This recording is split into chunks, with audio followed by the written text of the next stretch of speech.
When it comes to political influence, there aren't many groups that wield more power than the U.S. Chamber of Commerce, unfortunately.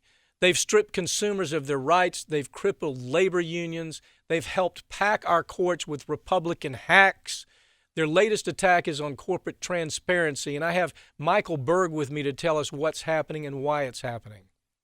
Mike, when you understand that the U.S. Chamber of Commerce no longer represents mom and pop businesses, that chamber, it makes sense that they don't want any transparency into anything that they do. They don't represent small business anymore, and basically they're lapdogs to multi-international conglomerate corporations.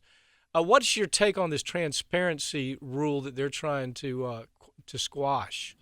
What's interesting to me is that many of the corporations like Marathon and Dean and a few others are trying to have more transparency for their shareholders and the amount of money they spend politically.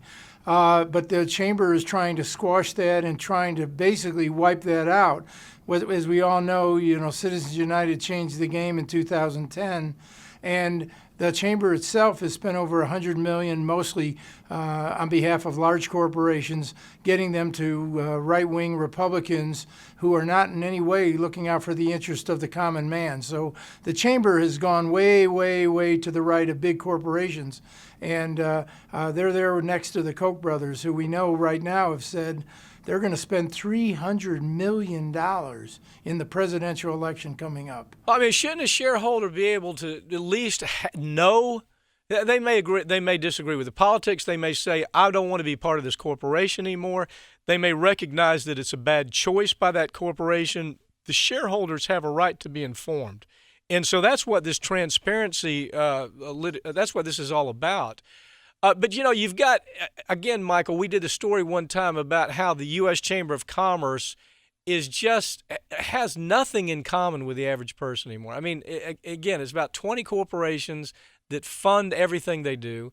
You remember they went back, if you go back in time, they're the ones that tried to destroy the effort for the Buy America campaign because what was happening is we were seeing Japanese automobiles, German automobiles, just about every kind of Asian product in the world on our market, and nobody was buying American, and it was increasing an unemployment line. So the Chamber of Commerce fought to stop the effort by mom and pop businesses and union organizations to get people to buy America. Doesn't this give you some insight as to how stacked they are against the average person here in America? Well, what's interesting is many people, if you talk to the average American, they think the Chamber of Commerce may even be a branch of the government that's out there looking for their best interest. And that's just the opposite. I think the examples you've given are true examples of where the Chamber has really gone and hurt the American public. With regard to some of their things, they're even attempting to undo anti-bribery laws that have been around since the 1970s. They're there for these big corporations who are totally unethical, who are willing to bribe foreign governments, willing to go out there and do anything, and yet the chamber there is they're beating on the working man, they're beating on the working woman. They have no interest in protecting their rights. The only rights they're interested in is on the billionaires and these giant multi-billion-dollar corporations. Yeah, but the average person watching the Chamber of Commerce, they think it's just the craziest thing. I guess maybe at one time the U.S. Chamber of Commerce did care about promoting America. Now the U.S. Chamber is nothing more than promoting multinational conglomerate corporations that really want to just extract everything they can from America. They want cheap wages. They don't really care whether we're manufacturing anymore. Their alliance and their money, this is what people don't understand. I mean, the person right down the street here on Main Street that owns a clothing store doesn't understand that the U.S. Chamber of Commerce has nothing in common with their goals. The only thing they have in common with is promoting those 20 corporations that give them $300 million a year to accomplish things they want. Why is that disconnect there? Well, I think it goes back to the time when the Chamber first started. I think people really thought, number one, if you talk to people, they think the U.S. Chamber of Commerce is somehow some sort of a government entity that's promoting small business. And maybe way back in the early 60s, maybe that was the case. Certainly, people should understand they are not a branch of the government. They are funded by these multinational corporations, and they have no interest in fact, in many, many cases, they're putting that small business, mom and pop business, the clothing store you talked about, the businesses that are trying to get ahead, they're putting them out of business because what they're doing is they're basically making the rules in favor of the giant conglomerates, the multinational corporations, which are hurting small business. Well, it's an interesting thing. If you ask most conservatives how they regard the U.S. Chamber of Commerce, they're great. Those same conservatives that were trying to stop illegal immigration, they never understood that the U.S. Chamber of Commerce was trying to stop them from stopping illegal immigration because the U.S. Chamber of Commerce was trying to secure cheap labor. So they talk out of both sides of their mouth. The average person out on there, oh, yeah, U.S. Chamber of Commerce, they're one of us. They're not one of you.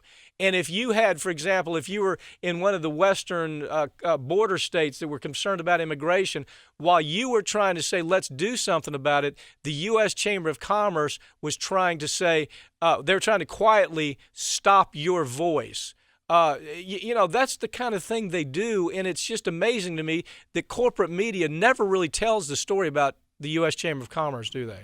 No, because corporate media, we know that, is in bed with them and in bed with the multinational corporations. Unfortunately, in this country, we need people like what happened this last week. We need the people to go up, and they need to go on strike, and they need to do it independently for the fast food workers to get up to minimum wage. We need people who are no longer going to be under the thumb of the Chamber of Commerce.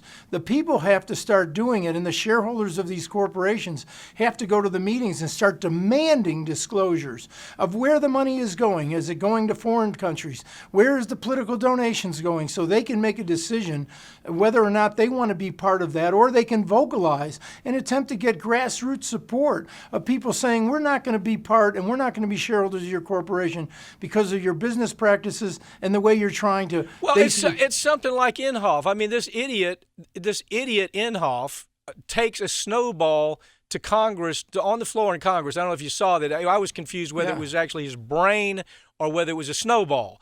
But he's trying to make a statement about climate change. Now, if your corporation that you own that you own a little bit of share in is giving money to that idiot, don't you want to say, I can do business somewhere else? You're funding this idiot who's actually causing harm to my children and my grandchildren, who doesn't really care if the planet melts. You should be able, as a shareholder, to say, I don't want to do business with that guy. I don't want to have anything to do with that guy.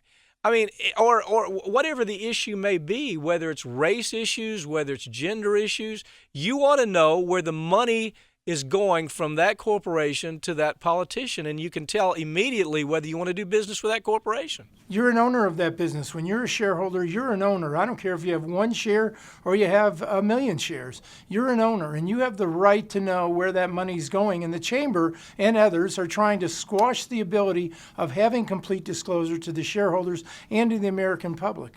Well, let me ask you, Mike, if you said, you know what, I think I'm going to start an offshore tax haven and I'm going to put millions of dollars into it because I don't want to pay taxes. I don't want to pay for the roads that I use. I don't want to pay for the military. I don't want to pay for police. I don't want to pay for the infrastructure in America. I simply want to park all my money offshore so I can live in America, but I want to pay taxes. Wasn't the U.S. Chamber of Commerce the most vocal? If you take all the organizations in this country, the most vocal organization was the U.S. Chamber of Commerce saying to Congress, gee, that should be just fine for a corporation to do that, but we're not so sure about individuals. You remember that? Remember that argument? Absolutely, because that's where they're standing. They're not for America. They're not for building our infrastructure. They're not for the working people. They're not for the small businesses. They are for the big fat cats, the multi-billionaires, the multinational corporation. That's where they stand. And people who are watching this should understand that they need to stand up and say, no, we're not going to allow this anymore. We're going to go to those shareholder meetings. We're going to speak up. We want transparency. We don't want the chamber making the rules that are going to be detrimental to us. If you own shares in a corporation and they're having a meeting, you need to find out where that money is going in politics. And if you disagree with it, take your money out of that corporation, urge other people to take the money out of the corporation and go somewhere else. There's plenty of great investments that you could put that same money into.